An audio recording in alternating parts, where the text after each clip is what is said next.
புஸ்தகம் 53ஆம் அதிகாரம் அதனுடைய 6வது வசனத்தை ஒருவர் எடுத்து வாசிக்கலாம். சங்கீதம் 53:6. சீயோனிலிருந்து இஸ்ரவேலுக்கு ரட்சிப்பு வருவதாக. தேவன் தம்முடைய ஜனத்தின் சிறையிருப்பை திருப்பும் போது யாக்கோபுக்கு களிப்பும் இஸ்ரவேலுக்கு மகிழ்ச்சியும் உண்டாகும். ஹல்லேலூயா. கர்த்தருடைய பரிசுத்த நாமம் மகிமைப்படுவதாக. இதனிடத்திலே வாசித்ததால் இந்த வேத பகுதியிலே ஆமென் 2வது பகுதி விதமாய் சொல்கிறது, தேவன் தம்முடைய ஜனத்தின் சிறையிருப்பை திருப்பும் போது. ஹல்லேலூயா.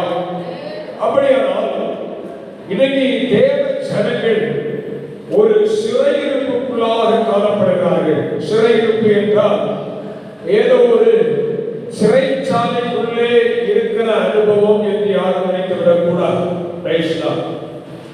சிறையிருப்பு என்பது பைபிளில் நான் சொல்கிறேனால், பாபிலோன் ராஜா அவன் இஸ்ரவேலுக்கு விரோதமாக அல்லது எருசலேமுக்கு விரோதமாக படையெடுத்து வந்து அந்த ஜனங்களை எல்லாம் அவன் அந்த யுத்தத்திலே ஜெயித்து அந்த ஜனங்களை சிறைப்படுத்தி பிடித்துக் கொண்டு தன்னுடைய பாபிலோன் தேசத்துக்கு கொண்டு போகிறான்.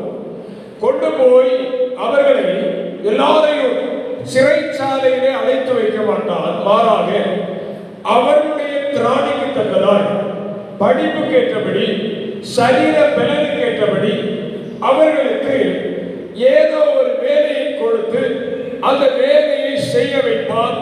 அதற்கு ஆகாரம் உண்டு. அதற்கு அந்த வேலைகள் நிமித்தமாக சிலர் ஊதியங்களையும் சம்பளங்களையும் பெற்றுக்கொள்ள முடியும். ஆனால் அவர்கள் சிறையில் இருக்க மாட்டார்கள். விடுதலையாய் தங்கள் காரியங்களை செய்வார்கள்.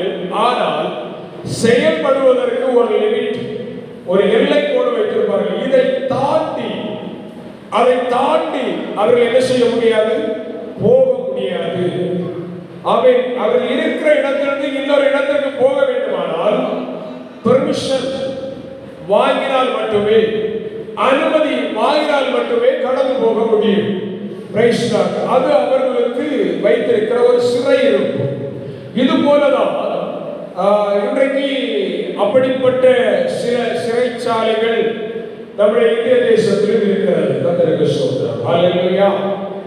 கேரளாவில் ஒரு சிறைச்சாலை இருக்கிறது. அங்கே அந்த சிறை கைதிகள் அங்கே இருக்கிற அதிகாரிகளுக்கு துணி ஹேண்ட் பண்ணி கொடுப்பார்கள், வாழை மரம் பயிரிடுவார்கள், பல காரியங்களை செய்வார்கள். அதற்கு குறைந்தபட்சம் கொஞ்சம் ஊதியம் அவர்களுக்கு கொடுப்பார்கள். ஹல்லேலூயா. அந்த ஊதியத்தை வாங்கி அவர்கள் தங்கள் குடும்பத்தாருக்கு கொடுக்கலாம். கர்த்தருக்கு ஸ்தோத்திரம். இப்படி சிறையின் அனுபவம் நாம் நினைப்போம். சிறையிருப்பு என்பது அடைக்கப்பட்ட ஒரு சுவருக்குள் இருப்பது என்று நினைக்கலாம். இல்லை, இன்னைக்கு நாம் கூட இந்த வசனத்தை, இந்த வார்த்தையை கேட்கிற தேவ பிள்ளைகளாகிய நம்மில் அநேகர் கூட இப்படிப்பட்ட ஒரு சிறையிருப்பிலே நீங்கள் இருப்பீர்கள் என்று கர்த்தருக்குள் நம்புகிறேன். கர்த்தருக்கு ஸ்தோத்திரம். ஹல்லேலூயா. எப்படி என்றால் நம்முடைய வாழ்க்கையிலே அநேக நேரங்களில் ஒரு காரியத்தை செய்யும் பொழுது மனதுக்குள்ளே ஒரு பயமும் ஒரு பதற்றமும் உண்டாகிறது. நான் இதை செய்தால் அவர்கள் என்ன நினைப்பார்கள், என்ன செய்வார்கள் என்கிற ஒரு பதற்றம். அப்போ அங்கே அந்த காரியத்தை நம்மால் விடுதலையாக செய்ய முடியாவிட்டால் அது ஒரு சிறையிருப்பின் அனுபவத்தில் நாம் இருக்கிறோம். ஹல்லேலூயா. சிலருடைய சரீரத்திலே பலவீனம், வியாதி ஒரு சிறையிருப்பின் அனுபவத்துக்குள்ளே அவர்களை அடைத்து வைத்திருக்கிறது. ஏதோ நினைக்கிறார்கள், எதையோ செய்ய வேண்டும் என்று நினைக்கிறார்கள். ஆனால் செய்வதற்கு சரீரம் ஒத்துக்கொள்ளாது. சிலருடைய வாழ்க்கையிலே படிக்கிற இடங்கள், வேலை செய்கிற இடங்களிலே இப்படி பல காரியங்கள் அவர்களை செயல்பட முடியாதபடிக்கு என்று சொல்லுகிறேன். கடன் ஒரு மனிதனுடைய வாழ்க்கையிலே, அந்த கடன் அவனுடைய வாழ்க்கையில வரும்பொழுது அவனுடைய மைண்ட், அதாவது மூளை சரியாய் செயல்படாது. சிரிக்க வேண்டும் என்கிற ஆசை இருக்கும், மற்ற உறவினர்களோடு நன்றாய் பழக வேண்டும், சந்தோஷமா இருக்க வேண்டும் என்கிற ஆசை இருக்கும். ஆனா என்ன செய்ய முடியாது, சந்தோஷமா இருக்க முடியாது. உள்ளத்துக்குள்ளே ஒரு சிறையிருப்பு. அவன் 10 பேர் இருக்கிற இடத்துல 8 பேர் சந்தோஷமா சிரித்து பேசிக் கொண்டிருப்பார்கள், சந்தோஷமாய் அவன் ஆங்காங்கே உலாவிக் கொண்டிருப்பார்கள். ஆனால் அதில் 2 பேருக்கு செயல்பட முடியாது. சிந்தனை எதையோ குறித்து சிந்தித்துக் கொண்டிருக்கும். அவன் பேசினார் சிறையிருப்பின் அனுபவம்.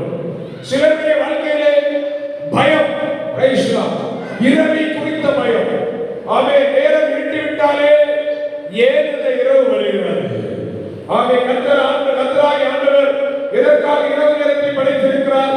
மனுஷன் பகலில் வேலை செய்யணும், பகல்ல உழைக்கணும், இரவு நேரம் தன் சரீரத்தை என்ன செய்யணும்? ரெஸ்ட் எடுக்கணும். ஆனால் அந்த மனிதனாலே தூங்க வேண்டிய நேரத்தில் என்ன செய்ய முடியல? தூங்க முடியல. உள்ளத்தில் பலவிதமான குழப்பங்கள், உள்ளத்தில் பலவிதமான சிந்தனைகள், பயம், பதற்றம், கலக்கம். அவன் சிறையிருப்புக்குள்ளே சிக்கிக் கொண்டிருக்கிறோம்.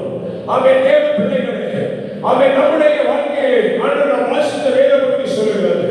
அவன் கர்த்தர் தேவன் தம்முடைய ஜனத்தை சிறையிருப்பை திருப்பும் போது, ஹல்லேலூயா. அப்படியானால் இன்றைக்கு ஒருவேளை நான் சொல்ல போல ஒரு சிறைச்சாலை என்கிற சிறைக்குள்ளே காணப்படாவிட்டாலும் வாழ்க்கையிலே ஏதோ ஒரு காரியத்திலே சிறைப்படுகிற அனுபவம். அவன் புருஷனை பார்த்தால் பயம், மனைவியை பார்த்தால் பயம். அவன் இப்படி சொல்ல முடியும். அவன் ஒரு நாளிலே திருமணத்திற்கு முன்பு விடுதலையாய் அவன் கூட்டிற்கு வெளியே பறந்து சுதந்திரமாய் மரத்தில் இருக்கிற கனிகளை பறித்து புசித்த குருவிகள், பறவைகள் ஒரு நாளிலே அதை ஒரு மனிதனால் பிடிக்கப்பட்டு கூண்டுக்குள்ளே அடைக்கப்படும் பொழுது தன்னுடைய வாழ்க்கையில் இத்தனை நாட்களும் இருந்த அந்த விடுதலை அது மறந்து போகிறது, அனுபவிக்க முடியாமல் போகிறது. கர்த்தருக்கு ஸ்தோத்திரம், ஹல்லேலூயா. சிலருடைய வாழ்க்கையில் என்றைக்கு திருமணம் செய்து கொண்டார்களோ அன்றிலிருந்து ஒரு சிறை இருக்கும். கர்த்தருக்கு ஸ்தோத்திரம். விடுதலையை செயல்பட முடியாது, விடுதலையாய் எந்த காரியத்தையும் பகிர்ந்து கொள்ள முடியாது. அவே கட்டின புருஷன் எப்படி சொல்றான், இதுக்கு மேல நீ தாண்டி போகக்கூடாது. உலகத்துல பேச வேண்டாம், என்கிட்ட சொல்லிதான் பேசணும். அவே புருஷ சிலருக்கு மனைவி சிலருக்கு கண்டிஷன் வைத்திருப்பார்கள், நான் சொல்லுகிறதான் செய்யணும். ஆனால் வசனம் சொல்லுகிறது அவன் மனைவி அல்ல, புருஷனே மனைவிக்கு தடையாக இருக்கிறார். ஆனால் இன்றைக்கு அநேகருடைய வாழ்க்கையிலே புருஷன் ஒரு நடைபெறும், மனைவியோ சகலத்தை நிர்வகிக்கிற ஒரு ராஜாங்கமாக இருக்கிறார்கள். அந்த காரியம் நம்முடைய குடும்பங்களில் இல்லாமல் இருப்பதாக. ஹல்லேலூயா, ஸ்தோத்திரம். கர்த்தருடைய நாமம் மகிமைப்படுவதாக. இதை கேட்கிற தேவ பிள்ளைகளே, எப்படியாகிலும் ஏதோ ஒரு சிறையிருப்பில் இருப்பீர்களானால் இன்றைக்கு ஆண்டுடைய நாமத்தினாலே இந்த வார்த்தைகள், இந்த வசனங்கள் நிச்சயமாய் நம்முடைய வாழ்க்கையிலே இருக்கிற சிறையிருப்பை மாற்றும். ஹல்லேலூயா. இந்த நாளிலே செய்தியின் தலைப்பு சிறையிருப்பு மாறும். ஹல்லேலூயா. விசுவாசிக்கிறீங்களா? இப்ப நான் சொன்ன காரியங்களில் ஏதோ ஒன்றிலே சிறைப்பட்டிருப்பீர்களானால், நான் சிறந்ததான் சொன்னேன். ஒரு நாள் சொல்லாத காரியங்கள் கூட நீங்கள் சிறைப்பட்டிருக்கலாம், செயல்பட முடியாமல் இருக்கலாம். அவை ஏதோ ஒன்று சிறைப்பட்டிருப்பீர்களானால் இன்னைக்கு இந்த செய்தி முடியும் பொழுது நிச்சயமாய் கர்த்தர் நமக்கு ஒரு கிரியை செய்வார். நம்முடைய சிறையிருப்பை கர்த்தர் மாற்ற அவர் வல்லமையுள்ளவராய் இருக்கிறார். ஹல்லேலூயா, ஹல்லேலூயா. இதுபோல எத்தனை வார்த்தைகளை கேட்டாச்சு, கர்த்தருக்கு ஸ்தோத்திரம். இதுபோல எத்தனை வார்த்தைகளை கேட்டாச்சு, ஆனா மாற்றம் வரலையே.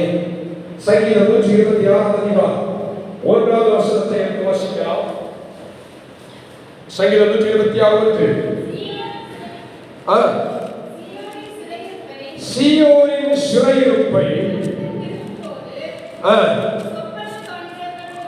சொப்பனம் காண்கிறவர்கள் போல் இருந்தோம். ஹல்லேலூயா. சொல்லப்பட்டிருக்கிறது, வசனம் சொல்லுகிறது, கர்த்தர் சொல்லுகிறார், உன் சிறையிருப்பை என்ன பண்ணுவேன்? மாற்றுவேன். இன்றைக்கு சிறையிருப்பு மாறும். இது சொல்லும் எப்படி இருக்குது? ஏதோ ஒரு பகல் கனவு காண்பது போல. Hallelujah, amen. Praise God. எத்தனை சொப்பனம் பார்க்கிறோம். ஒரு பிள்ளை பிறந்ததுல சொன்னா ராத்திரி சொப்பனம் வருது, எனக்கு தூக்கம் வரல. ஹalleluya, ஹalleluya, ஆமென். நம்முடைய சொப்பனங்கள் எல்லாம் எப்படி இருக்கணும்? ஆமென். நல்ல சொப்பனமாக நம்ம தரும். ஹalleluya, ஆமென். நாம் விசுவாசிக்க வேண்டும்.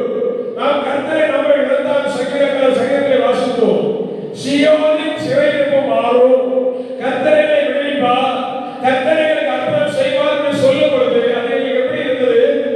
சொப்பனம் பார்ப்பது போல இருந்தது. ஹalleluya. ஆனால் ஆண்டவர் அந்த சிறையிருப்பை மாற்றினார். அடுத்த வருஷம் 2வது வருஷம் வாசிக்க பார்க்கலாம். அப்பொழுது எப்போ கர்த்தர் சீயோனின் சிறையிருப்பை திருப்பும் பொழுது சொப்பனம் காண்கிறது போல இருந்தோ, அவர் சிறையிருப்பை மாற்றும் பொழுது அப்பொழுது நம்முடைய வாய் எப்போ சிறையிருப்பில் இருக்கிற நம்மை கர்த்தர் விடுவிக்கும் பொழுது நம்முடைய வாய் இத்தனை நாளும் நம்முடைய வாய் என்ன செய்தது? அழுது கர்த்தருக்கு ஸ்தோத்திரம். நம்முடைய வாய் என்ன செய்தது? கூக்குரலிட்டது.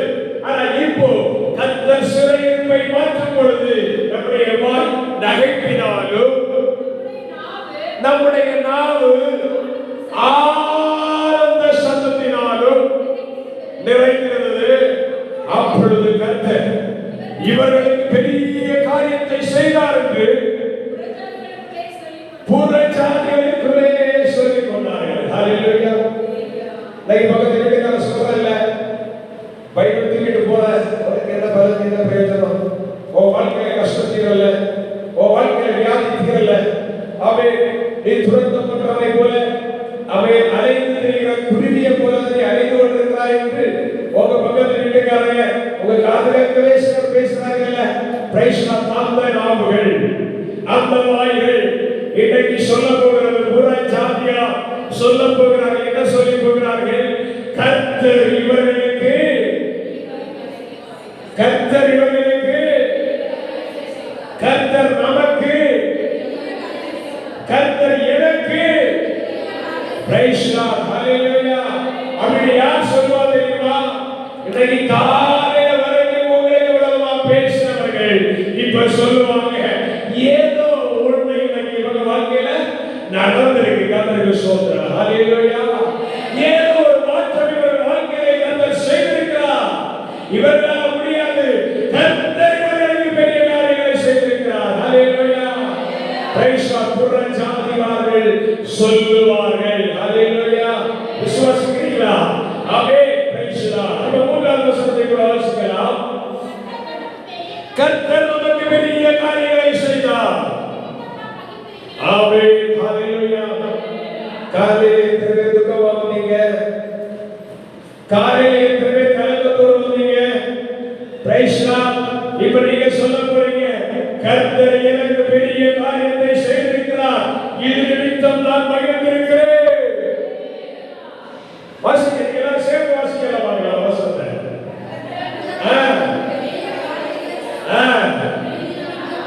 ஆமென். ஹalleluya. நிச்சயமாய் ஆராதனை முடித்து வீடுகளுக்கு போகும்போது கர்த்தர் நமக்காக செய்திருக்கிற காரியத்தை நம் கண்கள் காணும். ஹalleluya, ஹalleluya. 8 மாசம் பிரைஸ் காட். பல துக்கங்கள், பல துயரங்கள். இந்த 9ஆம் மாதம் 1ஆம் தேதி காலையிலே கர்த்தர் ஒரு வாக்குத்தத்தமாய் சொல்கிறார், உங்கள் சிறையிருப்பை மாற்றி போடுகிற கர்த்தர். ஹalleluya. உங்கள் சிறையிருப்பை இன்னைக்கு மாற்றுவார். ஆமென். Praise God. எந்த காரியம் பிரச்சனையா இருக்கு, எந்த காரியத்துல தலைவர் நிற்க முடியல, ஆண்டவரே எனக்கு நீர் இறங்க வேண்டும் என்று கூப்பிட வேண்டும். ஹalleluya. சொல்ற அவர்களை சொல்லணும். சொல்லும் பொழுது அவர் இறங்குவார், அவர் அற்புதம் செய்வார். அவருடைய சிறையிருப்பு எதுவாக இருந்தாலும் அவர் மாற்ற வல்லமையுள்ளவராக இருக்கிறார். ஹalleluya. காரியங்களிலே 4 காரியத்தை சொல்லி ஆமென். என்னைக்குமே நினைக்கிறேன் 12:45 எல்லாத்துமாவே போடுறது ஆசைப்படுறேன். ஆனா எனக்கு ஆத்மா அதை என்ன பண்ணல, அனுமதிக்கல. கர்த்தருக்கு ஸ்தோத்திரம். ஹalleluya. எப்படி பிடிச்சு போனாலும் ஒரு மணி போகுது, தாண்டி போகுது. கர்த்தருக்கு ஸ்தோத்திரம். ஹalleluya. நீங்க எனக்காக ஜெபம் பண்ணிட்டு வாங்க. ஒவ்வொரு வாரம் ஆண்டவரே என்ன செய்யும், நீர் கிரியை செய்யும். 12:45 அவர் என்ன பண்ணணும், முடிச்சு விடணும். கர்த்தருக்கு ஸ்தோத்திரம். ஹalleluya. அப்படி ஜெபிப்பதை பார்க்கிறோம். ஆராதனையில எனக்கு ஒரு நன்மை செய்யும்னு சொல்றோம். ஹalleluya ஹalleluya. கர்த்தர் பெரிய காரியங்களை செய்வார். 4 காரியங்களை சபைக்கு சொல்லி கடந்து போகும்படி விரும்புகிறேன். 4 காரியம். என்ன காரியம் என்றால், நீங்கள் சொந்த காரியங்களிலே அநேக சிறையிருப்புகளை சிக்கியிருப்பீர்கள். இந்த சிறையிருப்புகள் எப்படி நம்முடைய வாழ்க்கையிலே வந்தது? 4 காரியங்களை சொல்றேன். யாரால் வந்தது? எதனால் வந்தது? Price the Lord. 4 காரியங்களை சொல்லி அவை கடந்து போகும்படி விரும்புகிறேன். கர்த்தருடைய நாமம் மகிமைப்படுவதாக. முதலாவது, நம்முடைய வாழ்க்கையிலே காணப்படுகிற சிறையிருப்பு எதனால் வந்தது என்றால், முதல் காரியம், அவை நம்முடைய வாழ்க்கையில் இருக்கிற சிறையிருப்பு கர்த்தரால் நமக்கு அனுப்பப்பட்டது. ஹalleluya ஹalleluya. எப்படியா ஆண்டவர் சிறையிருப்பை வைப்பாரா? கேள்வி எழுப்பலாம். ஆமா, வைப்பார். ஹalleluya. அவர் தன்னுடைய திட்டத்தை, அவர் தன்னுடைய சித்தத்தை நிறைவேற்ற வேண்டுமானால் அவர் நிச்சயம் ஒரு தேவ பிள்ளை சிறையிருப்பில் வைத்துதான் விட வேண்டும் என்றால் அவர் நிச்சயம் சிறையிருப்பை கட்டளையிடுவார். முதல் காரியம், ஆண்டவர் அவை அனுப்பின சிறையிருப்பு. Praise the Lord. ஆண்டவர் அனுப்பின சிறையிருப்பு. எடுத்து வாசிக்கலாம். ஆதியாகமத்தின் புஸ்தகம் பைபிள் துணையோடு கூட, வசனத்தின் துணையோடு கூட தான் அந்த காரியங்களை உங்களுக்கு சொல்லுகிறேன். ஆதியாகமம் 15வது அதிகாரம் 12வது வசனத்திலிருந்து 16வது வசனம் வரை எடுத்து வைத்துக் கொள்ளுங்கள். ஆமென். இப்பொழுது வாசிக்கலாம். 12வது வசனம். சூரியன் அஸ்தமிக்கும் போது ஆபிரகாமுக்கு அயர்ந்த நித்திரை வந்தது. கர்த்தருக்கு ஸ்தோத்திரம். போதும். ஹalleluya. பொதுவாகவே சொப்பனம் எப்ப வரும்? தூங்கும் போது வரும். Praise the Lord. ஹalleluya. இப்போ ஆபிரகாமுக்கு சூரியன் அஸ்தமித்த போது என்ன வந்தது? நித்திரை வந்தது. இது தப்பு இல்லையே. சூரியன் இருட்டினா என்ன செய்யணும்? தூங்கணும். அது தப்பு இல்லை. அதனால இன்னையிலிருந்து சரியா 6:30 மணிக்கு டைமை பார்த்துடுங்க. சூரிய அஸ்தமனம் எப்போது பார்த்து சூரிய அஸ்தமன டைம்ல போய் தூங்கிடாதீங்க. ஹalleluya. போய் பார்த்து கர்த்தர் சுவர் சோம்பேறி என்று சொல்லுவாங்க. ஹalleluya. ஆமென். Praise the Lord. சூரியன் அஸ்தமித்த பிறகு செய்ய வேண்டிய காரியங்கள் சிலது உண்டு. படிக்க வேண்டிய பிள்ளைகள் படிக்கணும். ஆமென். இரவு ஆயத்த வேலைகளை செய்ய வேண்டியவர்கள் செய்யணும். எல்லாத்தையும் செய்துவிட்டு தேவ சமூகத்திலே அமர்ந்து ஜெபித்து விட்டு என்ன செய்யணும்? தூங்கணும். ஹalleluya. சின்ன பிள்ளைங்க, ஆமென். Praise the Lord. கர்த்தருக்கு ஸ்தோத்திரம். எத்தனை பேர் ராத்திரி தூங்குவேன், ஜெபம் பண்ணிட்டு தூங்குவேன் அப்படின்ற பிள்ளைங்க கை தூக்க பார்க்கலாம். பொய் சொல்லக்கூடாது. கர்த்தருக்கு ஸ்தோத்திரம். உண்மைதானே? கர்த்தருக்கு ஸ்தோத்திரம். God bless you. Amen. Praise the Lord. Just நல்ல பிள்ளை. ஆனா சரி, யார் நீ தூங்கும்போது ஜெபிக்க மாட்டியா? ஜெபிப்பேன். கை தூக்கல. அரேயா. கர்த்தருக்கு ஸ்தோத்திரம். ஹalleluya. ஆமென். பிள்ளைகள் மட்டுமல்ல, இப்ப கைகளை போடுங்க. எல்லாரும் என்ன செய்யணும்? நைட் தூங்க போகும்போது பிரேயர் பண்ணிட்டு தூங்கணும். கர்த்தருக்கு ஸ்தோத்திரம். ஆமென். இங்கே ஆபிரகாம் சூரியன் அஸ்தமித்த பொழுது அவன் என்ன செய்தான்? நித்திரை பண்ணினான். நித்திரை பண்ணும் பொழுது அவனுக்கு ஒரு சொப்பனம் உண்டாயிற்று. அவனுக்கு ஒரு சொப்பனம் என்னவென்றால், ஆமென். Praise the Lord. 13வது வசனத்தை வாசியுங்கள். சொப்பனத்திலே ஆண்டவர் சொல்லுகிறார், அப்பொழுது அவர் ஆபிரகாமை நோக்கி, உன் சந்ததியார் தங்களுடைய அல்லாத அந்நிய தேசத்திலே பரதேசிகளாயிருந்து அத்தேசத்தாரை அவர்களால் 400 வருஷம் உபத்திரவப்படுவார்கள் என்று நிச்சயமாய் அறிவேன் கடவாய். ஹalleluya. பிரியமான தேவனுடைய பிள்ளைகளே, பிரைஸ் தி லார்ட். புரிந்து கொள்ளுங்க. ஆண்டவர் ஆபிரகாமுக்கு நித்திரை வரும்பொழுது சொல்கிறார், உன் சந்ததியார் தங்களுடைய அல்லாத அந்நிய தேசத்திலே எத்தனை வருஷம் அடிமையாக இருப்பார்களாம்? 400 வருஷம். இந்த வார்த்தையை சொப்பனத்திலே ஆண்டவர் சொல்லும் பொழுது, அல்லது தேவனுக்கு பலி செலுத்தி தேவனுக்கு ஆராதனை செலுத்திக் கொண்டிருந்த வேளையிலே கர்த்தர் சொல்லியிருப்பாரானால், அந்த நேரத்திலே அவர் சொல்லும் பொழுது ஆபிரகாமுக்கு என்ன இல்லை?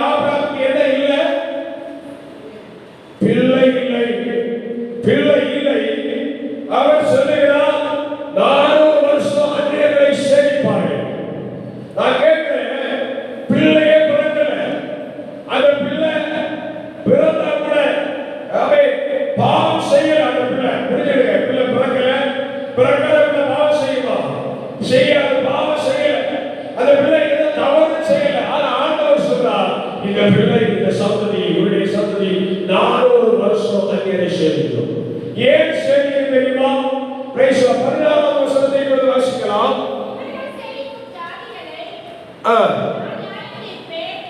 நியாய தீர்ப்பே 16வது வசனம். 4ஆம் தலைமுறையிலே அவர்கள் இவ்விடத்துக்கு திரும்ப வருவார்கள். ஏனென்றால் எமோரியருடைய அக்கிரமம் இன்னும் நிறைவாகவில்லை. ஹல்லேலூயா, ஹல்லேலூயா. என்னை கேட்கிற பிரியமான தேவனுடைய பிள்ளைகளே, ஆபிரகாமுக்கு பிள்ளை பிறப்பதற்கு முன்பாக ஆண்டவர் சொல்கிறார், ஒரு பிள்ளை, ஒரு சந்ததி 400 வருஷம் அந்நியரை சேமிக்கும். ஆமென். நம்ம ஒரு பிள்ளை அல்லது ஒரு ஸ்திரீ கர்ப்பிணியா இருந்தா நம்ம என்ன செய்வோம்? உன் பிள்ளை நல்லா இருக்கும், இன்னும் அதிகமா சொல்லுவோம்.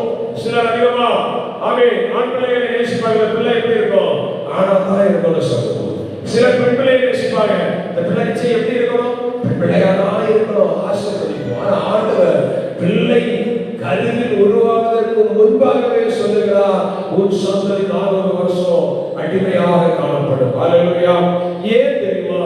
ஆண்டவர் ஒரு திட்டம் உண்டு. எமோரியர் என்று சொல்லப்படுகிற ஒரு சாதியாரை கர்த்தர் பழிவாங்க வேண்டும், கர்த்தர் நியாயம் நிற்க வேண்டும். அந்த இடத்தில் அவர்களை தன்னுடைய ஜனத்தை கொண்டு வைத்து அவர்களை கொள்ளையிட வேண்டும்.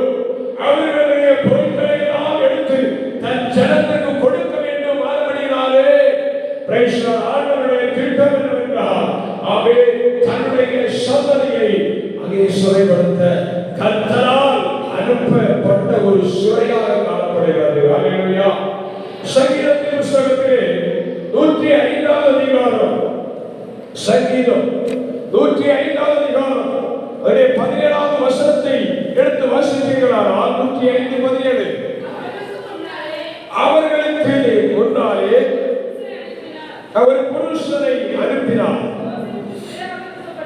யோசேப்பு சிறையாக வைக்கப்பட்டார்.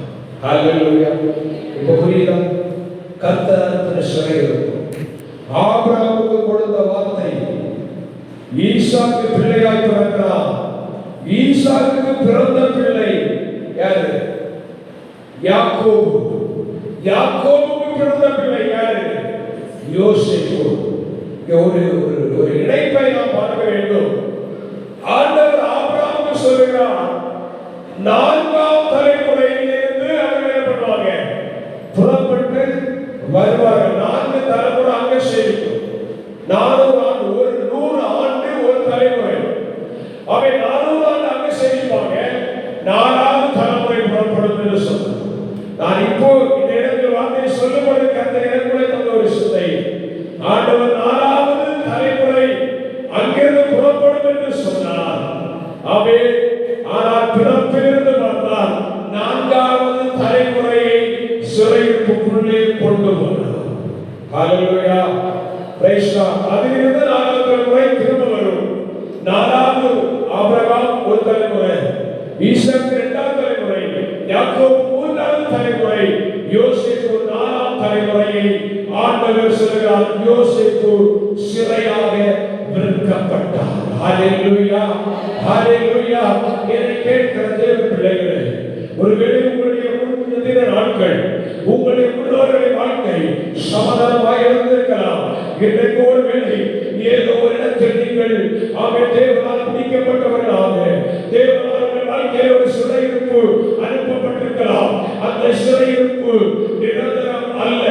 நீங்க நினைக்கிறீங்க, இதே நிலைமைதான் என் வாழ்க்கையில் முடிந்து விடுவோம், இதே வாழ்க்கையில நபருக்கு சொத்து விடுவதோ இல்லை. பிரியமானவர்களே, பிள்ளைகளே, ஒருவேளை நான் சொல்லுவேன், கர்த்தர் ஆபிரகாமுக்கு சொன்னபடி, அவே என்னுடைய ஆயுசு நாள் முடிந்து போய் நான் என்னுடைய கல்லறையிலே சமாதானமாய் அடக்கம் பண்ணப்பட்டாலோ என்னுடைய பின்பற்ற சந்ததி கர்த்தருக்குள் ஆசீர்வாதமாய் இருக்கும் என்பதில் எந்த சந்தேகமும் இல்லை. ஹல்லேலூயா. அப்படியானால் உங்களுக்கு ஆண்டவர் சொல்லுகிறார், கேட்கிற தேவ பிள்ளைகளே, ஆமென். Praise God. இந்த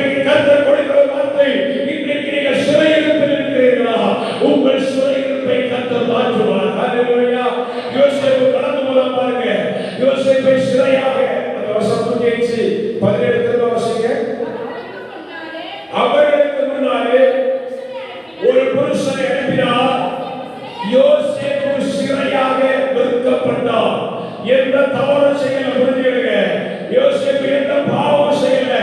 ஆமென். ஆனால் 126 சங்கீதம் 1 வசனத்தில் வாசித்தது போல கர்த்தர் சீயோனின் சிறையிருப்பை திருப்பும் பொழுது நாங்கள் சொப்பனம் காண்கிறவர்கள் போல இருந்தோம் என்று சொல்லப்பட்ட வார்த்தை போல யோசேப்பு சிறையிருப்புக்குள் போவதற்கு முன்பாக அவருடைய வாழ்க்கை பெயர், அவருக்கு கொடுக்கப்பட்ட பெயர் அடைமொழி சொப்பனக்காரர். ஹல்லேலூயா. எனக்கு வேலை தெரியுமா? சாப்பிடணும், தூங்கணும். சொப்பனக்காரன் அப்பா கிட்ட சொல்லணும், சகோதரர்கிட்ட சொல்லணும். அவங்க என்ன பண்ண தெரியுமா? கையில கிடைச்ச கல்லோ கம்போ எடுத்து ஓடுறாலும் அவரை என்ன பண்ணணும்? துரத்தணும். இதுதான் அவன் வாழ்க்கை. சொப்பனம் பார்க்கிற ஒரு வாழ்க்கை. அவரை சிறையாக இருக்கப்பட்டார். அந்த யோசேப்பு சிறையாக இருக்கப்பட்டார்.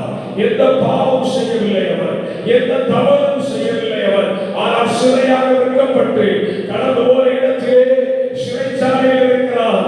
ஒன்றை புரிந்து கொள்ளுங்கள், சொப்பனத்தை மட்டும் பார்த்து கொண்டிருந்த அந்த யோசேப்பு ஒரு சிறைச்சாலைக்குள்ளே, ஒரு சிறை இருப்புக்குள்ளே கடந்து போன வழியாக நடந்த ஒரு மாற்றம். என்ன மாற்றம் என்று பார்த்தால், இதுவரை சொப்பனத்தை பார்த்தவர் இப்பொழுது சொப்பனத்தை பார்த்து அடுத்தவங்க கிட்ட வந்து சொல்லுவான், அப்பா நான் இப்படி சொப்பனம் கண்டேன், அப்பா நான் இப்படி சொப்பனம் கண்டேன். அவன் பேசா, தம்பி நான் இப்படி சொப்பனம் கண்டேன், அண்ணா நான் இப்படி சொப்பனம் கண்டேன், பாஸ்டர் நான் இப்படி சொப்பனம் கண்டேன் சொல்லிட்டு இருந்தவன் சிறை இருப்புக்குள்ளே போனதாக அவருடைய வாழ்க்கையை பார்த்தால் மற்றவர்களுக்கு சொப்பனத்தின் அர்த்தத்தை சொல்லுகிறவனாக மாற்றம் பெற்றார். ஹல்லேலூயா. எனக்கு சிறை இருப்பு எதுக்கு தெரியுமா? நீங்க இருக்கிற நிலைமை எதுன்னு எனக்கு தெரியாது. நீங்க இருக்கிற நிலைமையிலிருந்து இன்னும் ஒருபடி மேலே உயர்வுபடியாய் சிறையிருப்பை கர்த்தர் அனுப்பி இருக்கிறார். ஹல்லேலூயா. Praise God. சிறைச்சாலைக்குள்ளே இருந்தோ அந்த சொப்பனத்துக்கு அர்த்தம் கேட்கிறான். அவரோடு இருக்கிற ராஜாவே, பார் எட்டு தேசத்தை ஆளுகிற பார்வோனே வந்து இவங்கிட்ட கேட்கிறான், நான் சொப்பனம் கண்டேன், அர்த்தம் சொல்லு, அர்த்தம் சொல்லு. சிறையிருப்பில் இருந்தது கர்த்தரால் சிறையிருப்புக்கு அனுப்பப்பட்ட யோசேப்பு சிறையிருப்பில் இருந்த பொழுது சொப்பனத்தின் அர்த்தத்தை சொல்லுகிறார். கர்த்தர் அவரை அனுப்புகிறார். ஆதியாகமத்தின் புத்தகத்திற்கு திரும்ப போகிறாராம். ஆதியாகமத்தின் புத்தகத்திலே அவருடைய 45வது அதிகாரம் எடுத்தவர்கள் வாசிக்கலாம். ஆதியாகமம் 45வது அதிகாரம் அதனுடைய 5வது வசனத்தை வாசிக்கலாம்.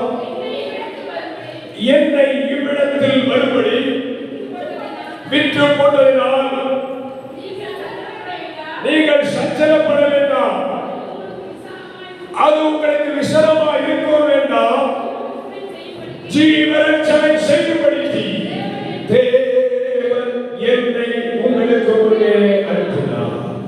ஹல்லேலூயா. எதுக்கு இங்க சிறையிருப்பை கர்த்தர் அனுப்பி இருக்கிறார்? செத்து போக அல்ல, மடிந்து போக அல்ல. Praise God. புரிந்து கொள்ளுங்க, எதற்கு சிறையிருப்பு? நான் முதல்ல சொன்ன பாத்தீங்களா, குறிப்பிட்ட நாட்கள் வரைக்கும், வாழ்க்கை வரைக்கும் சந்தோஷமாய் சிறையடித்த பறவை கூட்டுக்குள் அடைபடுகிறது. யோசித்த நிலைமை அதுதான். 17 வயது வரை சிறையடித்து பறந்தான். Praise God. Praise God. நான் அதிகமாக அடிக்கடி நினைக்கிறது உண்டு. அநேக காதல் திருமணங்களை நினைத்து நான் வேதனைப்படுவது உண்டு.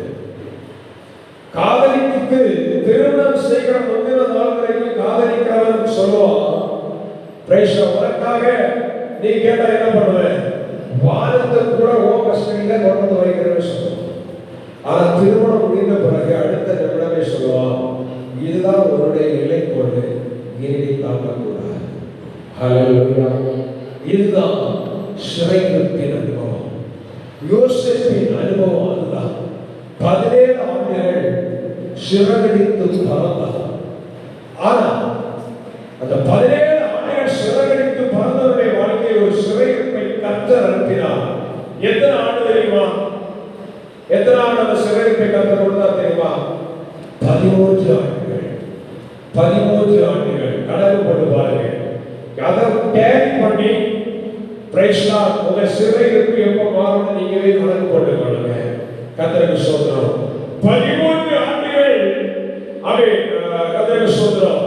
17 வயதிலிருந்து 30 வயது வரைக்கும் கர்த்தரால் அனுப்பப்பட்ட சிறையிருப்புக்குள்ளே இருந்த யோசேப்பு 30 வயதிலிருந்து 110 ஆண்டுகள் வரைக்கும் 110 வயது வரைக்கும் அவை அனைத்தையும் சிறையிருப்பில் இருந்தவர் ஆளுகை செய்கிறவனாய் மாற்றப்பட்டார். ஹல்லேலூயா. ஆமென். பிரியமான தேவனுடைய பிள்ளைகளே, உங்கள் வாழ்க்கையில் இருக்கிற சிறையிருப்பின் அனுபவம் குறுகிய காலம், ஆனால் அதன் பாதை நீண்ட பாதை போல தெரிந்து கொண்டிருக்கலாம். ஆனால் 13 ஆண்டுகள் சிறையிருப்பில் இருந்த யோசேப்பு ஆமென் 30 வயதிலிருந்து 110 வரைக்கும் எத்தனை போலியா 110 வயசு 30 என்ன 80 ஆண்டுகள் 13 ஆண்டுகள் சிறையிருப்பு 80 ஆண்டுகள் ஆளுகை செய்கிறவர். ஹல்லேலூயா. 80 ஆண்டுகளை ஆளுகை செய்ய கர்த்தர் வைத்தார். இதை கேட்கிற தேவ பிள்ளைகளே, இன்றைக்கு கர்த்தருடைய நாமத்தினால் ஆண்டவருடைய நாமத்தினாலே சொல்லுவேன், உங்கள் சிறையிருப்பு மாறும். இந்த சிறையிருப்பு குறுகிய காலம், ஆனால் தேவன் சிறையிருப்பிலிருந்து விடுதலை பண்ணி உங்களை ஆள வைக்கிற காலம் மிகப்பெரிய காலம். ஹல்லேலூயா. முதலாவது கர்த்தர் அனுப்பின சிறையிருப்பு. இரண்டாவதாக ஆமென் சிறையிருப்பு என்பது ஆமென் ஆமென் பிரைஸ் லார்ட் ஆண்டவர் அனுமதித்த சிறையிருப்பு. Praise Lord. வித்தியாசம் தெரியுதா? முதல் சிறையிருப்பு தேவன் அனுப்பின சிறையிருப்பு. இரண்டாவது சிறையிருப்பு தேவன் அனுமதித்த சிறையிருப்பு. Praise Lord. யோபுவின் புத்தகம் 42வது அதிகாரம். யோபு 42வது அதிகாரம் அதனுடைய 10வது வசனம். Praise Lord. 42:10. யோபு தன் சிநேகிதருக்காக வேண்டுதல் செய்த பொழுது கர்த்தர் அவன் சிறையிருப்பை மாற்றினார். போதும். Praise Lord. கர்த்தருடைய பரிசுத்த நாமம் மகிமைப்படுவதால் இதை கேட்கிற தேவ பிள்ளைகளே, இரண்டாவது சிறையிருப்பு தேவன் அனுமதித்த சிறையிருப்பு. யோபு அவருடைய வாழ்க்கை பிள்ளைகள் திருமணம் முடிந்தது, சந்தோஷமாய் குடும்ப வாழ்க்கை போய்கொண்டிருக்கிறது. பிள்ளைகள் பிறந்தார்கள், சந்தோஷமாய் பிள்ளைகளால் எந்த கஷ்டமே கிடையாது, சந்தோஷமான வாழ்க்கை. பிள்ளைகள் வாலிபர்கள் ஆனார்கள். இப்ப வாலிபர்கள் ஆன பிறகு அழகாய் யோபு என்கிற தகப்பனுக்கு கீழ்ப்படுகிற பிள்ளைகளாகவே பிள்ளைகள் வாழ்ந்து கொண்டிருந்தார்கள். ஆனால் பிரைஸ் லார்ட் அப்படி சந்தோஷமாய் வாழ்ந்து கொண்டிருந்த அவருடைய குடும்ப வாழ்க்கையிலே, அவருடைய பொது வாழ்க்கையிலே, அவருடைய ஆவிக்குரிய வாழ்க்கையிலே அவன் இவனை அறியாமல் புரிந்து கொள்ளவே, யோபுவை அறியாமல், இன்னைக்கு உங்களையும் என்னையும் அறியாமல் பிரைஸ் லார்ட் சாத்தானுக்கு தேவனுக்கு ஒரு டீலிங். Praise Lord. ஒரு டீலிங். என்ன டீலிங்? பிரைஸ் சாத்தான் சொன்னா வரவனுக்கு தலைக்கு மேல வச்சிருக்கிறீரே. ஹல்லேலூயா. சாத்தான் என்ன சொல்றா? அவே சபையில சாத்தான் என்ன சொல்லும்? இவனை மட்டும் தூக்கி வச்சிருக்கீங்களே. கர்த்தருக்கு ஸ்தோத்திரம். யாரு? சாத்தான். Praise Lord. ஆண்டவர் சொல்றான். ஆண்டவர் சொல்றான், சும்மா இல்லப்பா, அவங்க ஏப்பில்லை, அவன் ஏப்பில்லை. Price Lord. அவன் ஏப்பில்லை. Price Lord. அவன் சொன்னான், அப்ப கொஞ்சம் ஏங்கிற தந்து பாருங்க. பிரைஸ் அங்கே ஒரு டீ அவங்களுக்கு நடக்குது. இது யாருக்கு தெரியாது தெரியுமா? இது யாருக்கு தெரியாது? யோபுக்கு தெரியாது. யோபு தேவனுடைய பிள்ளைதான், கர்த்தருக்கு பயப்படுகிறவன் தான், உண்மை உள்ளவன் தான், உத்தமன் தான். ஆனால் அவரை அறியாமலேயே ஆண்டவரும் சாத்தானும் மறைமுகத்தில் ஒரு நீதி வைக்கிறார்கள். சரி, நீ எடுத்துக்கோ. என் பிள்ளை யோபு, என் பிள்ளை, என் மகனை நீ எடுத்துக்கோ, என் சகோதரனை, என் பிள்ளைய நீ எடுத்துக்கோ. கொடுத்துட்டார். இப்போ அந்த ஆண்டவர் ரகசியத்திலேயாவது வந்து, ஏய் யோபு, சாத்தானுக்கு தெரியாம வந்து நம்ம கிட்ட சொல்லணும், யோபு நான் என்ன பண்ணிட்டேன், இப்படி சாத்தா வந்து ராத்திரி என்கிட்ட வந்த ராத்திரி 12:30 மணிக்கு வந்தான். நீ தூங்கிட்டு இருந்தேன். சாத்தா வந்து என்கிட்ட சொன்னா, அந்த யோபு என் கையில வந்துரு பிரேஷா. அப்போ நான் பேசுறேன். அவன் இல்லை உன்னை பற்றி வித்தியாசமா பேசினான். அதனால ஒரு நாள் கையில கொடுத்துட்டேன். நீ எதுக்கு கொஞ்சம் எப்படி இருக்கு கவனமாயிரு சொல்லி இருப்பான்னா இந்த யோபு எப்படி இருப்பான்? உஷாரா இருப்பான். ஆனா அவர் என்ன சொல்லல? யோபு கிட்ட சொல்லல. கர்த்தருக்கு சொல்ல யோபு கிட்ட சொல்லல. திரைமறைவில் மறைவிடத்தில் ஆண்டவருக்கு சாத்தானுக்கு ஏற்பட்ட டீலிங்கு இங்கே இப்பொழுது ஆண்டவர் ஒதுக்கி கொண்டார். யோபுவை விட்டுக் கொடுத்தார். சிறையிருப்பு தேவனால் அவனுக்கு அவை அனுமதிக்கப்பட்டது. Price Lord. இப்பொழுது யோபுவை தூக்கிக் கொண்டு சந்தோஷமாய் சமாதானமாய் வாழ்ந்து கொண்ட யோபுவை சாத்தான் என்ன பண்ண தெரியுமா? நான் இப்படி சொல்றேன், குடும்ப முடியை அதாவது தலையிடக்கூடிய தலைமுடியை பிடித்து தூக்கி கொண்டு போய் சிறையிருப்பிலே வைத்தார். Praise Lord. அந்த சிறையிருப்பிலே வைக்கப்பட்ட யோபு உடனடியாக கோபத்தோடு, ஏன் எனக்கு வந்த ஆண்டவரே, நீங்கள் ஆண்டவரா, நான் உண்மையை சேர்த்தேன், உண்மையை பின்பற்றினேன், உங்களுக்கு காணிக்கை கொடுத்தேன், உங்களுக்கு தசமமாக கொடுத்தேன், ஏன் ஆண்டவரே எனக்கு அந்த பாடு உமக்கு கண்டிருக்கா காதிருக்கா போக்கிருக்கான்னு கேட்கல. யாக்கோபு 5வது அதிகாரம் 11வது வசனத்தை வாசிக்க மாட்டார். யாக்கோபு 5:11 வேகமாக.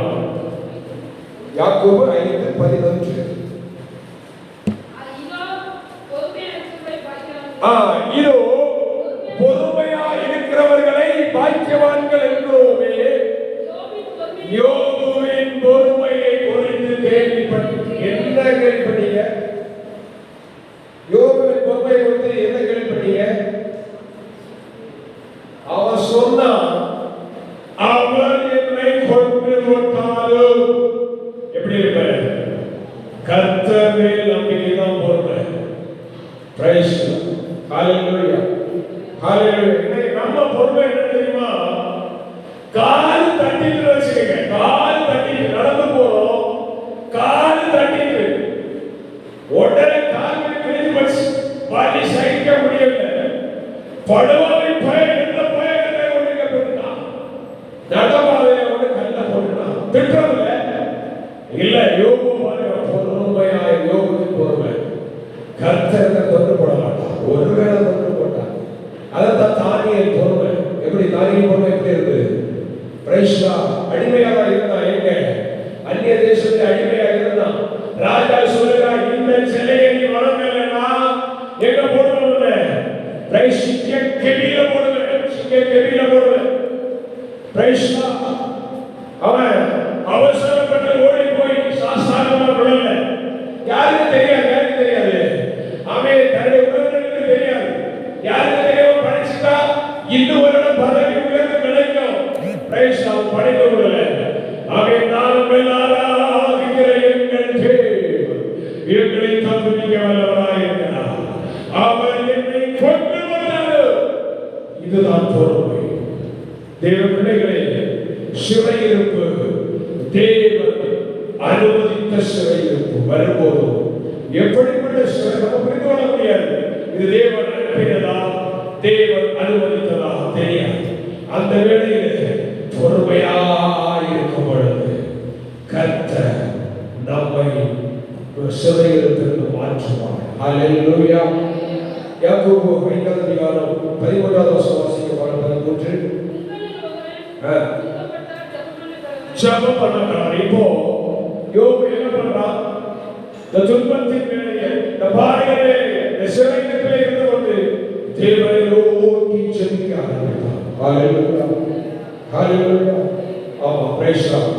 முதல்ல உங்களுக்கு சொன்னேன், தேவன் அனுப்பின சிறையிருப்பு. அந்த சிறையிருப்பில் அவன் கர்த்தர் ஞாபகப்படுத்துகிறவர்கள் சொல்றேன். யோசேப்பை குறித்து சொல்லும் பொழுது யோசேப்பை சிறைச்சாலையை தள்ளினாங்க. அவன் எப்படிப்பட்ட சிறையிருப்பில் இருந்தா தெரியுமா? நிற்க மட்டும்தான் முடியும், அசைய முடியாது. அவை இந்த சிறையிருப்பு இப்படி கூட ஒரு சின்ன அறையில அடைச்சிருக்காங்க.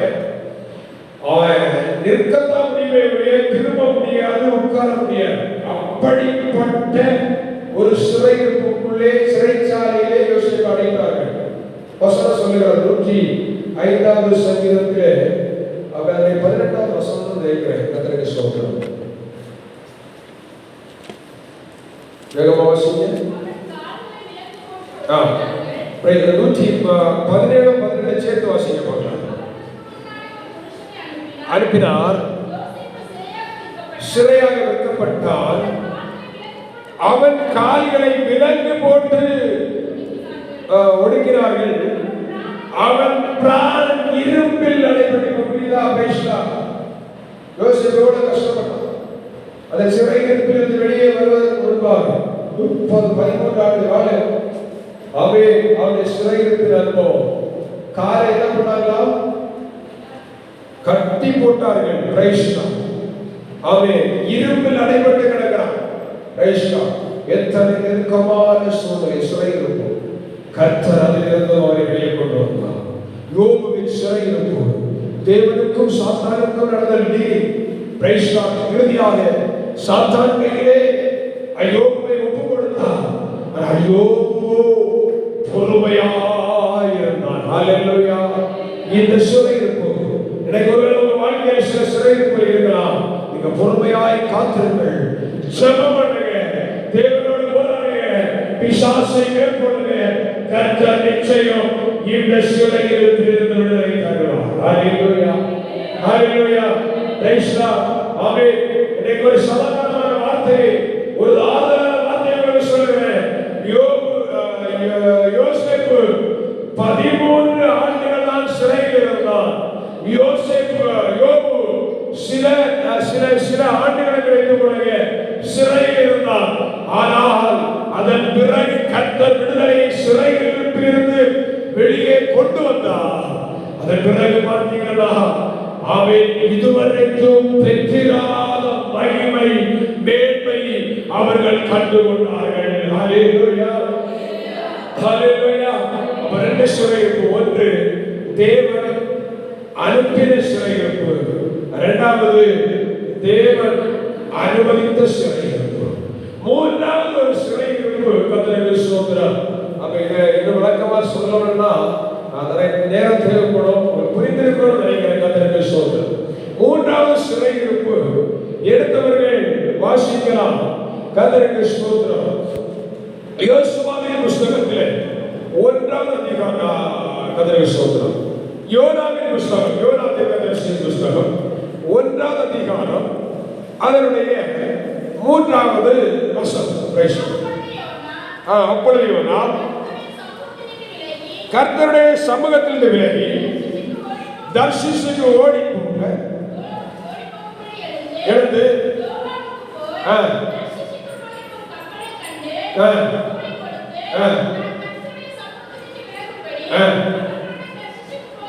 கப்பல் ஏறினான். ஹல்லேலூயா. மூன்றாவது சிறையிருப்பு நாமே நமக்காக அமைத்துக் கொண்ட சிறையிருப்பு. Praise the Lord. நாமே அமைத்துக் கொண்ட சிறையிருப்பு. கர்த்தருடைய சித்தத்தை மீறுவது நாம் அமைத்துக் கொள்கிற சிறையிருப்பு. தேவனுக்கு கீழ்ப்படியாமல் இருப்பது ஆமென் பிரைஸ் தி லார்ட் நாம் நமக்காக அமைத்துக் கொண்ட சிறையிருப்பு. யோனாவிடத்திலே கர்த்தர் சொல்லுகிறார், ஓ மகனே, நீ எழுந்து மகா பட்டணமாகிய நினிவேக்கு போய் அங்கே என்னுடைய வார்த்தையை என்ன பண்ணு, பிரசங்கம் பண்ணு. ஆனால் யோனா செய்த காரியம் என்ன தெரியுமா? அவன் தேவ சமூகத்தை விட்டு விலகும்படி அவன் தர்ஷீசுக்கு போக கப்பல் ஏறினான். ஹல்லேலூயா, பிரைஸ் தி லார்ட். அவன் புரிந்து கொள்ள வேண்டும், கர்த்தருடைய வசனத்துக்கு கீழ்ப்படியாதபடியினால், கட்டளைகளுக்கு கீழ்ப்படியாதபடியினால், கற்பனைகளுக்கு கீழ்ப்படியாதபடியினால் நம்முடைய வாழ்க்கையிலே சிறையிருப்பை நாமே தேடிக் கொள்கிறோம். ஹல்லேலூயா. நம்முடைய சமாதானத்தை நாமே இழந்து கொள்கிறோம். தேவையில்லாத காரியத்திலே போய் தலையிடுகிறதினாலே நம்முடைய சமாதானத்தை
கர்த்தருக்கு ஸ்தோத்திரம். ஹல்லேலூயா. பெரிய வீடு இல்ல, பெரிய விசாலமான இடம் இல்ல.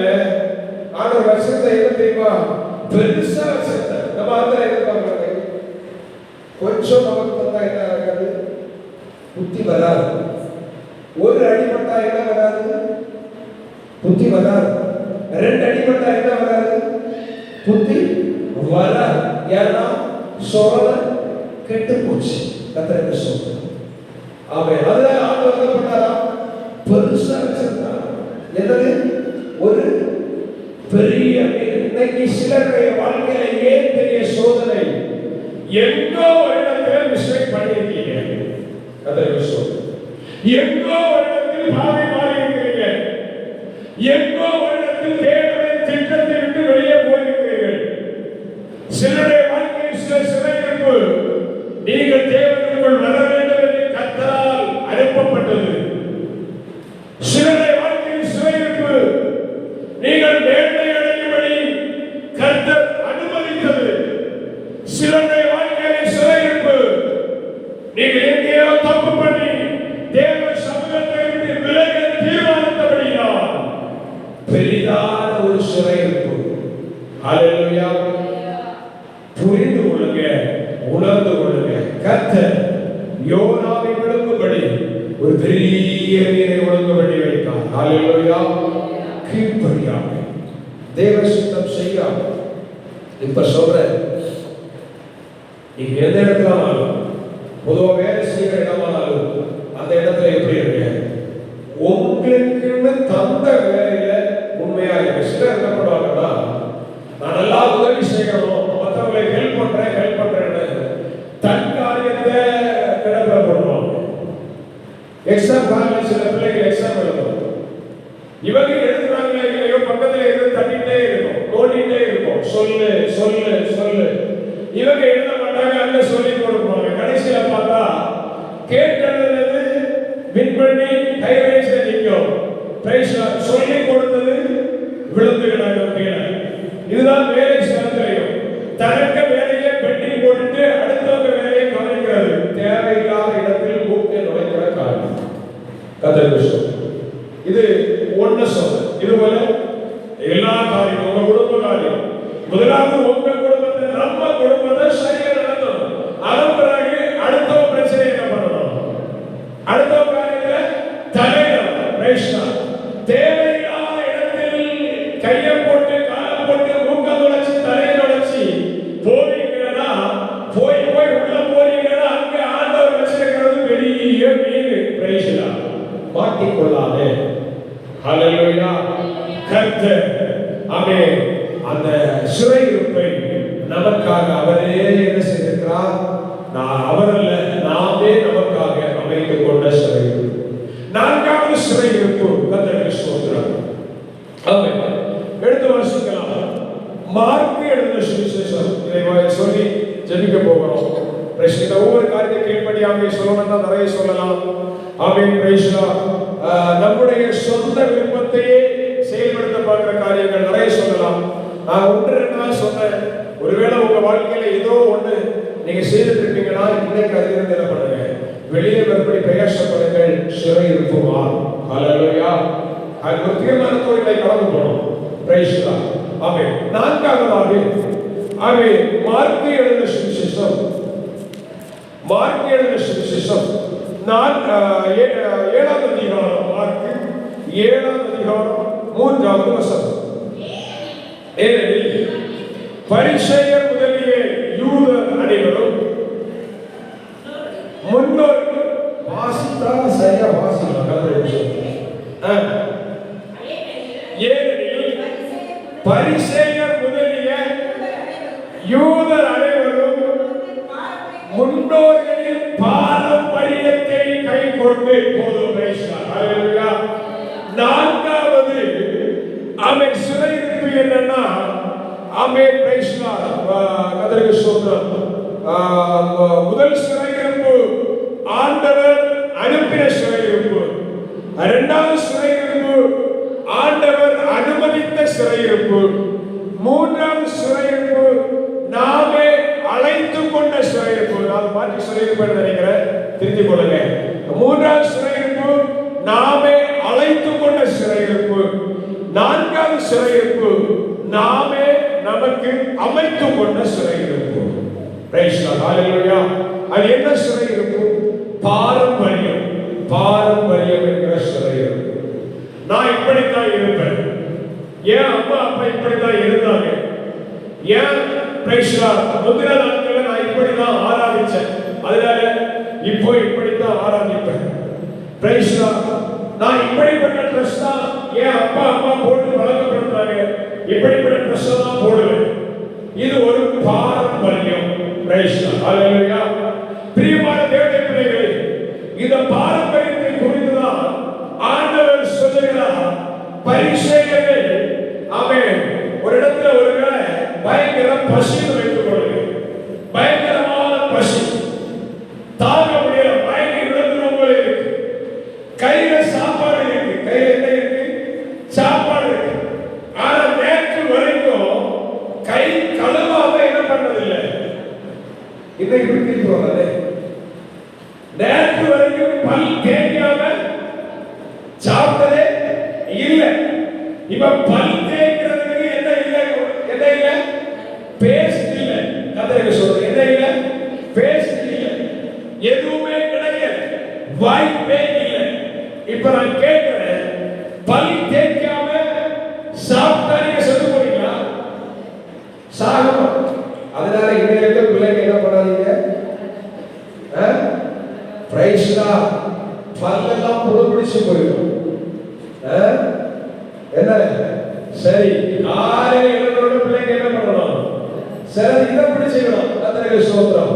காரணம் அம்மா சொல்லுவாங்க, சீக்கிரம் எனக்கு என்னங்க பல்ல தேய்ன்னு சொன்னா, நேற்றைக்கு சொன்னாங்க பல் தேய்க்க வேண்டாம்னு சொன்னாங்கன்னா அதை பிடிச்சிக்கணும். கர்த்தருக்கு ஸ்தோத்திரம். பல் தேய்க்காம இருந்தீங்கன்னா பல்ல என்ன வரும்? புழு வரும். கடைசியாக என்ன ஆகும்? பல்ல ஆடும். இருக்கா?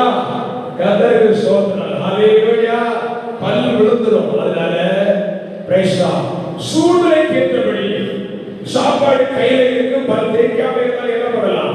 சாப்பிடலாம். ஆனா நான் பல் தேய்ச்சிட்டு தான் சாப்பிடுவேன். நீங்க பாரம்பரியத்தை பிடிச்சிட்டு இருந்தீங்கன்னா மயங்கி விழுந்து வராதத்தில் சாகத்தான் இருக்கும். இது நாமே அமைத்துக் கொண்ட சிலை. புரியுதா? இப்போ சில காரியங்களை இப்படித்தான் செய்யணும்.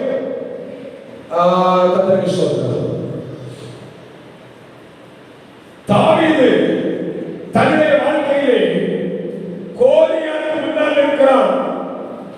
இஸ்ரவேலுக்கு மனங்கழிக்கும்படி சவுல் கோலியாத்துக்கு எதிரே இருக்கிறான். ரெண்டு பேரும் யுத்தத்துக்கு தான் நிற்கிறாங்க. ஆனா கோலியாத்து சொல்றான், நீ தைரியவானா இருந்தா ஒருகை பார்ப்போம்.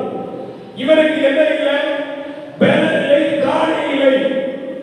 ஆனா தாவீது சின்ன பையன், இவன் வந்தான், பார்த்தான், எழுப்பினான், புறப்பட்டான், யுத்தம் பண்ணுது. உடனே சவுலானை அவரை அழைக்கிறான். அழைத்து சொன்னாலே, நீ சின்ன பையன். எப்பவுமே இந்த வாலிபர்களுக்கு என்ன உண்டு? துடுக்குதனம் உண்டு. எதையும் பார்த்ததுனால தோணும். 10 அடி பட்டாலும் அடிப்படாதவா நிற்பாங்க சிலர். ஆமென். இந்த தாவீதை குறித்து சவுல் சொல்லுகிறார், சின்ன பையன், உனக்கு யுத்தம் செய்ய பழகையில் அல்லாதி போல யுத்தம் செய்ய சில விதிமுறைகள் உண்டு. என்ன செய்யணும்? தலையில தலைச்சீலாம் போடணும், மார்பில மார்க்கவசம் வைக்கணும், ஆமென், இடுப்புல கச்சை கட்டணும், அதே பால் போடுவதற்கு ஒரு உரம் வைக்கணும். இதெல்லாம் என்னது? யுத்தத்திற்கு போக வேண்டிய வழிமுறைகள், பாரம்பரியம். இதை போட்டு போயிட்டு சொல்லி சவுல் என்ன பண்றான்? தாவீதுக்கு தன்னுடைய தலைச்சீராவை கொடுத்தான், தன்னுடைய மார்க்கவசத்தை கொடுத்தான், தனக்குரிய கால்களை வைக்கக்கூடிய கவசத்தை கொடுத்தான், எல்லாத்தையும் கொடுத்தான். இவை எல்லாம் போட்டான் பாருங்க. போட்டா பிரைஸ் தான் கர்த்தருக்கு சொல்ற எல்லாம் கெட்டி வச்சது மாதிரி வேற ஒரு கட்டது.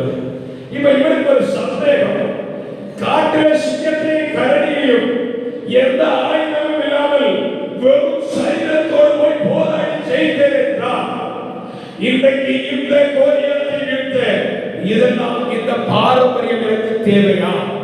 தேவையா?